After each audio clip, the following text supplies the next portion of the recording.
اعوذ باللہ من الشیطان الرجیم بسم اللہ الرحمن الرحیم صلی اللہ علیہ وسلم۔ السلام علیکم رحمۃ اللہ وبرکاتہ۔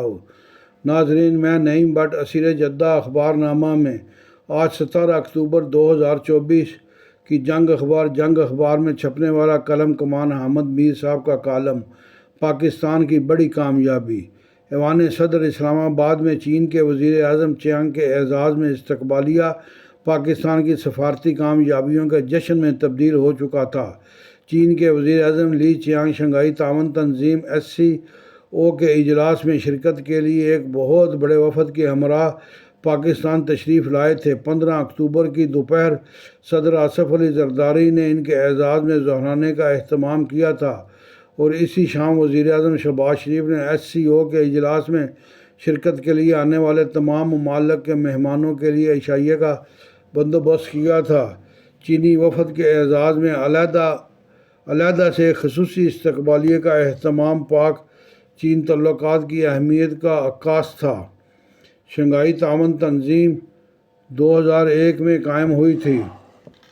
ابتدا میں چین، روس، قزاقستان، کرغزستان اور تاجکستان اس کے رکن تھے، پھر اس میں ازبکستان شامل ہوا۔ 2017 میں پاکستان اور بھارت کو بھی اس تنظیم میں شامل کر لیا گیا۔ 2023 میں ایران اور اس سال بیلاروس بھی اس تنظیم میں شامل ہو چکا ہے۔ اس تنظیم پر چین کی چھاپ بہت گہری ہے، اسی لیے بعض مغربی مبصرین اس تنظیم کو مغرب کا مخالف قرار دیتے ہیں، لیکن یہ تنظیم اپنے آپ کو علاقائی تعاون کا ایک پلیٹ فارم قرار دیتی ہے، جس میں منگولیا اور افغانستان کو بھی بطور مبصر اس لیے شامل کیا گیا کہ وہ اس خطے کے اہم ممالک ہیں۔ افغانستان کو SCO کے اجلاس میں محض اس لیے مدعو نہیں کیا گیا کیونکہ ابھی تک اقوام متحدہ نے کابل میں طالبان کی حکومت کو تسلیم نہیں کیا۔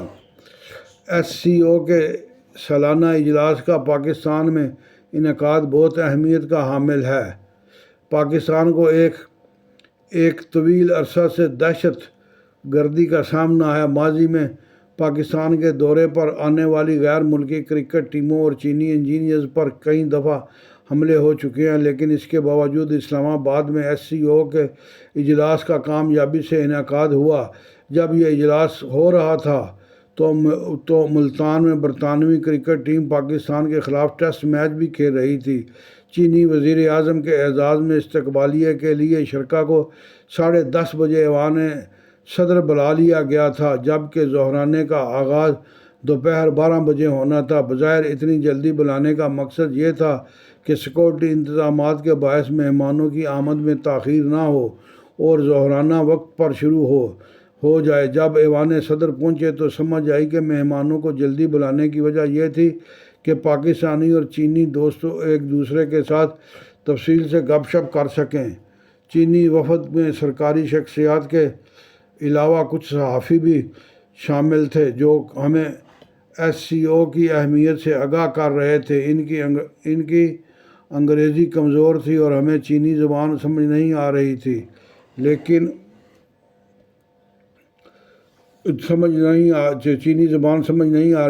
یہ سمجھ آ گئی کہ SCO کے اجلاس کا پاکستان میں انعقاد چینی دوستوں کے لیے بڑے اطمینان کا باعث ہے، کیونکہ وہ سمجھتے ہیں کہ کچھ دشمن پاکستان میں چینی باشندوں کو بار بار نشانہ بنا کر چین کو پاکستان سے بھگانا چاہتے ہیں۔ پاکستان نے SCO کے اجلاس میں شرکت کے لیے آنے والے وفود کے سینکڑوں شرکاء کی میزبانی کر کے دشمنوں کی سازش ناکام بنا دی۔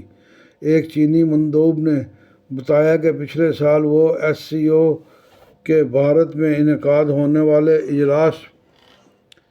اجلاس میں بھی شریک تھے۔ بھارت میں ہونے والے اجلاس کے لیے سیکورٹی کے انتظامات اسلام آباد میں کیے جانے والے انتظامات سے زیادہ سخت تھے۔ SCO کے رکن ممالک کے جغرافیے کو اکٹھا کیا جائے تو یہ دنیا کی سب سے بڑی تنظیم ہے، جس میں شریک ممالک کی آبادی دنیا کی کل آبادی کا 40% بنتی ہے۔ SCO میں شامل ممالک دنیا بھر میں گیس کے 44% اور اور تیل کے 20% ذخائر کے مالک ہیں۔ اس تنظیم کے رکن ممالک مقامی کرنسیوں میں ایک دوسرے کے ساتھ تجارت کے طریقے تلاش کر رہے ہیں تاکہ ڈالر کی محتاجی سے چھٹکارا مل سکے۔ SCO کے اجلاس میں بھارت کے وزیر خارجہ ڈاکٹر جے شنکر کی شمولیت کو بھی اہم قرار دیا گیا ہے۔ پاکستان اور بھارت کے درمیان کشیدگی کا یہ عالم ہے کہ کئی سال سے بھارتی کرکٹ ٹیم پاکستان نہیں آئی۔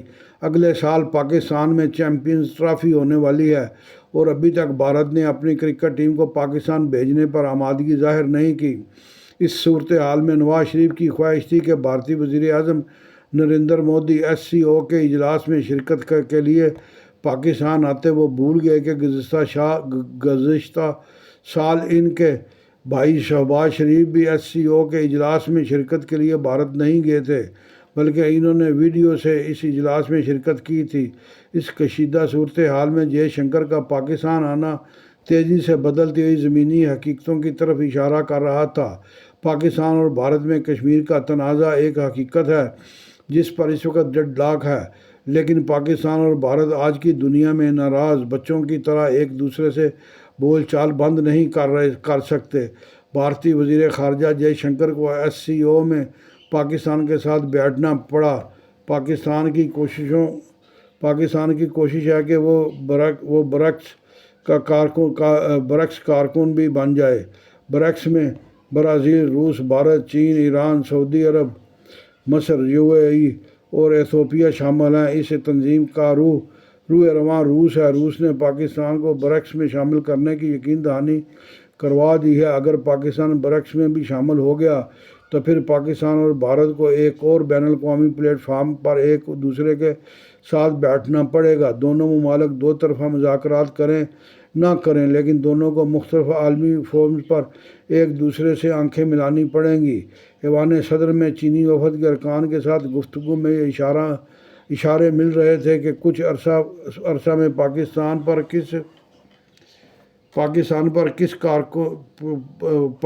برکس کارکن بھی بن جائے گا، جس کے بعد G20 کی رکنیت حاصل کرنا آسان ہو جائے گا۔ 1.5 گھنٹہ گپ شپ کے بعد دوپہر 12 بجے ظہرانہ شروع ہوا اور 1 بجے ختم ہوا۔ ظہرانہ ختم ہونے پر ایک سفارتکار نے مسکراتے ہوئے کہا کہ ایوان صدر کے کھانے کا معیار بہت اچھا ہو گیا ہے۔ یہ بھی معلوم تھا کہ ایوان صدر کے کچن کو بہتر بنانے کے لیے صدر آصف علی زرداری نے اپنی جیب سے کافی خرچہ کیا ہے۔ پھلوں کا کوئی جواب نہیں۔ اگر آپ لوگ ملک میں سیاسی استحکام لے آئیں تو وہ دن دور نہیں جب آپ برکس اور G20 کے سربراہی اجلاس کی بھی میزبانی کرتے نظر آئیں گے انشاءاللہ۔ یہ تھا جناب حامد میر صاحب کا کلام کمان۔ امید ہے آپ کو پسند آیا ہوگا۔ شکریہ۔